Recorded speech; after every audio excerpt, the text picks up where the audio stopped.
Hello there, my name's Adam Cook, and I am joined by the lovely Chris White. Hello.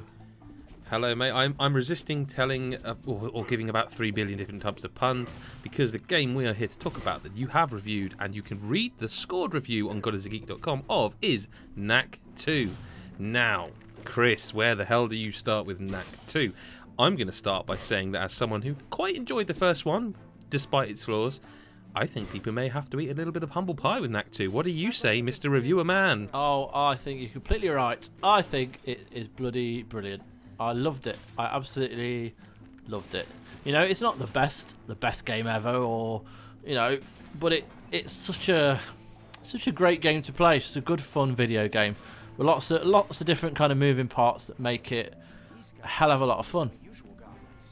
So I'm going to say I've tried it. I mean, I haven't played as much as you, but I have been playing a bit. I've played a good 5-7 hours actually. It seems quite meaty. Yeah. The thing I felt from playing the first one is that I think they've taken pretty much every criticism on board. We'll come to this actually.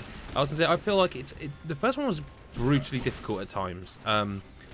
This has its moments, like there are some tricky bits that I've played so far, but I think they've dialed the difficulty back quite significantly in spots actually. Yeah, I think it feels very kind of easy the first few hours you play because the enemies are quite standard. You know, it's a bit of a shock when you first encounter them because they kind of move quite fast or whatnot, but you get used to it, and obviously you unlock a lot of different powers and stuff.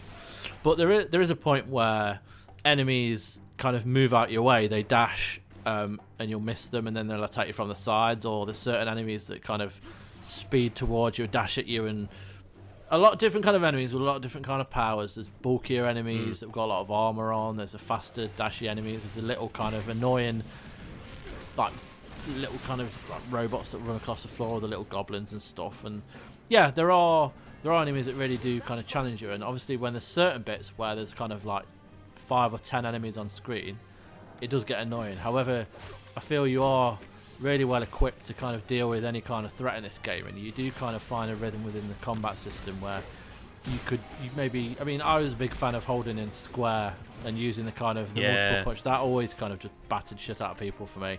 That was really useful. You can upgrade that, can't you? Yeah, you to can the point upgrade. where it like finishes with an uppercut. But there's like an overhead kick move, and I've just started like, so you do that. So you like square, and then hold square. If it's punch, then the like really speedy punch. But then rather than holding it for the uppercut, I would double tap circle and triangle for the overhead kick to finish it. Yeah. Which is also great for some of the annoying little enemies that jump on you. But I find most enemies have it's almost puzzle game like, in that say enemy A is defeated by doing thing B. So like there's certain enemies like you say that are armored, that like the idea is you oh Christ, I think you do like a heavy punch by holding circle, and then you can hold triangle, which picks them up, pulls you to them, then you can batter them. Yeah. And it's about crowd management. But the other thing I'd say about the difficulty for people concerned is that although those big battles that you mentioned where there's lots of enemies can cause a little bit of frustration because you die, the checkpointing is kind of like you start right where you were. So like if you fail the battle, it's like just try it again. You know what I mean? Yeah, there's no bonfires or lamps. You know, it's pretty much straight back to where you are. And I think one of the best elements to Knack 2 is the co-op. Now, you know, you can drop in and out. Like, it's another way it kind of feels very old school, where before I didn't really try co-op until, you know, probably about 6 hours in. I play with my wife, and you kind of find the rhythm, and as you say, there are a lot of different kind of moves and stuff, and we were kind of finding that you unlock this move. Yeah, there's special co-op moves, isn't there? Yeah, although which are cool, which I'll get to in a sec. They are really cool. But she would like, because there's a move you can get where you hold in triangle and you throw it's like a lasso kind of thing that kind of traps enemies and they can't really move. So she was fine of throwing that, and I was going up to them and just battering them helplessly. They were just so you can use the moves you've been equipped with in your single player to kind of go there. Or there are certain moves in the co-op which are really cool. Where one of the moves you'll stand still basically, and your co-op partner will stand behind you, punch you, and as they punch you, the relics will go flying at your enemies. And also, I think it's circle. If you press circle behind them, it will like knock them like a cannonball into the enemies. So yes, that's right. Yeah, there's this really cool. You know, I think you can splash them as well, can't you? If you Yeah. jump and do the sort of body slam. Yeah. Yeah. There's just they didn't need to do that. They didn't need to have these special little moves, but they do kind of help out. And again, if it feels like a Lego game where if your mate disappears off the screen, then they'll kind of reappear right next to you. It's very fast turnaround. I think R2. You just hit R2 and it warps you to them. Yeah. If you want, I think. Yeah. I like the co-op, but there's something weird. I can't quite pinpoint why I find it. I just find it fun. Like there's treasures you pick up, and they're kind of similar in the first game. Like usually it's a small hole you spot, and you go in it, and you go down the bottom, and you build gadgets, and I find that really oddly satisfying. But I also generally find the kind of hitting the button to go small and then big Knack. I also quite like some of the elemental puzzles, like where you because you're like there's somewhere when you're ice Knack you blow. Because when you change into different kinds of Knack, like ice or metal Knack, you have different abilities. Like metal Knack, when you go small, you leave behind a statue rather than just loads of bits, and you that stuff. But no, it's cool. There's the from the first game, the stealth Knack. Which is cool because he kind of acknowledges it as well, which is quite funny. And there are those kind of funny moments in it. Where one of them that stands out is when early on you're doing tutorial stuff and you get new powers because one of the female characters, I can't remember her name, she comes up to you and goes, "It's a wonder you saved the world. Really, all you've got is a three punch attack," and it's like that's quite a nudge and a wink. Yeah, and I think that's good. I do think they listen to criticism. However, Chris, I do want to bring one thing up because I think I think there are going to be people who hate this because they just want to hate something. I think with an open mind, this is just an enjoyable game, and it's one. There's not many of these made. It's third person, obviously. It's a platform, action game. It's also fixed camera. You don't really get many like that now. These, look at he said Banjo Kazooie, then Ukulele. It's the camera moves. It's interesting to see it's fixed camera, but the one element I would have to pull it up on, and I'm 90% sure, well, I know you have because I've read your review, is that the story, Chris. Yeah. It's while it looks like a Pixar game, it's not like a Pixar. Yes. It's not, is it? It's no Up. it can't. There's. I mean, the further you get, there are like there's some twists.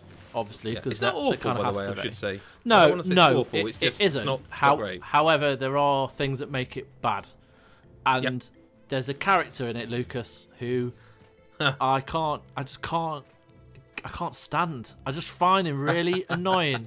He's kind of rude all the time to Knack, to his parents, and maybe it's because I'm a dad. I don't know. But he's just a bit of a little shit, really. I don't know. I can't get on with the way he talks to everyone and the way he's kind of arrogant. And maybe that's just because he's a kid. I don't know. But he just. I don't think it's great acting in general. Like any of the voice acting. Like I get what they've gone for with Knack, and they did. I think they did it with the first game, same voice. I think I get it. I don't think it works. I don't think any of the voice acting works. And I don't mean to say anything negative about the people who've done that. I'm sure they tried very hard. I just personally don't think the voice acting is very good. No, it's fine. The kind of cast are quite big names in the voice video game world. Patrick Warburton's in there, isn't he? I think so. I think there's the pilot guy who was in the first. What's his face? Plays Joe in Family Guy. Yeah, that's Patrick Warburton. Yeah. Ryder. Jennifer Hale's in it. Obviously, is she? She plays Catherine. The black-haired girl. Yeah. No. Huh. No? God, I know she's in it because I was looking at. But Chris, this is kind of the problem. They're kind of forgettable. Oh yeah. Apart from Knack, because he's not human. Like, they're kind of forgettable. That's the only thing that I kind of like about it is Knack. I kind of like his humour. He's like the voice of a generation. He kind of the Citizen Kane of platform Knack games. The things he comes out with are just things that I want to say to the lads. It's just he's just cool, and I think people will not try this game because of the kind of what came with the connotation of the first game. People slated it. Some people loved it. Like, I'm not saying it's a bad game. I just think it kind of gets mocked for being a shit PS4 exclusive. So people will push it to the side, ignore it, and carry on playing Crash Bandicoot, which is fine. Do what you want. But I do feel this game should be played, and I don't think you should wait till it's discounted. I mean, try the demo. Yeah, the demo, yeah, and it is a big game. Like it's a lot. Yeah, surprisingly. I don't know how many hours exactly, but you're looking at 10 or more, I think. I think more. It's a lot, you know. But it kind of, when you think it's ending, it takes you somewhere else. So it does surprise you with where it goes, and there are a couple of boss battles in there.